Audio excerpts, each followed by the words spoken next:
Everybody, welcome to the Rich State of Mind YouTube channel. In this video, I'm going to explain how you can protect yourself during the rent moratorium and just the pandemic in general.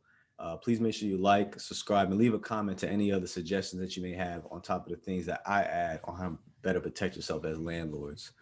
So one of the things that I found myself being able that worked out for me and protecting myself and my business partner Amira in this pandemic is keeping copies of your records.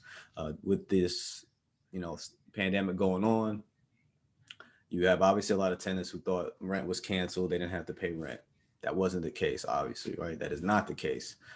So, situation for me, I had a tenant that was putting money into an escrow, paying their rent through escrow because they were trying to pretty much get around paying rent in general.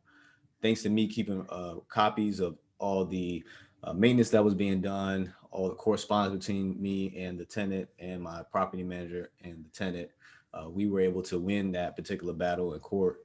And I can now do a garnishment on the rent that she and her, uh, whatever her situation was, money back to us. So that kind of worked out in our favor because we proper documentation and keeping up with our records, staying organized. This is a time where you have to stay organized because there are so many moving parts, so many people that are really going through a tough time, and some people that are trying to get over. And so, best way to protect you, even though it may be a hassle, right? Because you got to go to court, put a garnishment. At least you'll be able to get your money back. At least 75%. Try to get 75% of your money back.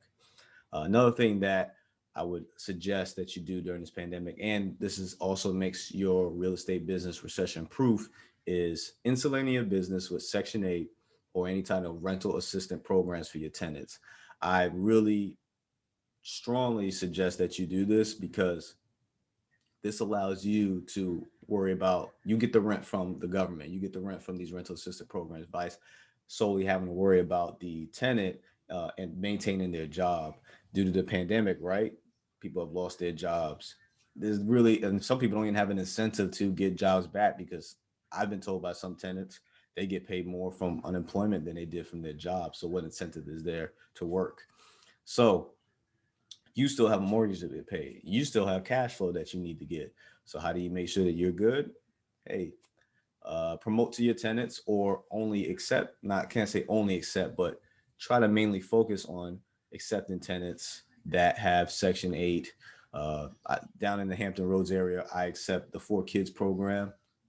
So that's a rental assistance program that we have in this area, in the Hampton Roads area. So look and see what rental assistance programs are in your area. I actually have an article that we wrote on richstateofmind.com. I'll put that link in the description below so you can see a rental assistance program that you can help yourself, maybe some friends or your tenants through this process. Like I said, making you and your business recession proof.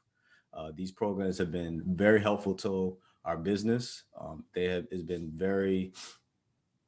I can see how it has allowed a lot of people to be able to get through this pandemic without going bankrupt, without losing their properties and going into foreclosure. So definitely recommend doing that. And for however long these rent moratoriums may be going on, for however how long these pandemics may be going on, this is something that I would definitely suggest that you use in the future, even after the fact, because we don't know. It's inevitable that the next recession or something that will financially impact our tenants or us will happen. So the best thing is to make sure you prepare yourself, because what you don't want to do is you have your savings, you have your repair for your savings, you have your vacancy savings, you have your capex savings, but you don't want to do is deplete them entirely because of a bad year, because then the next year or the year after you're trying to recover. So something to keep in mind. Thank you for watching this video. Like I said, please like, subscribe, and like I said, leave a comment if there's any more other suggestions that you have that can make your real estate business recession proof.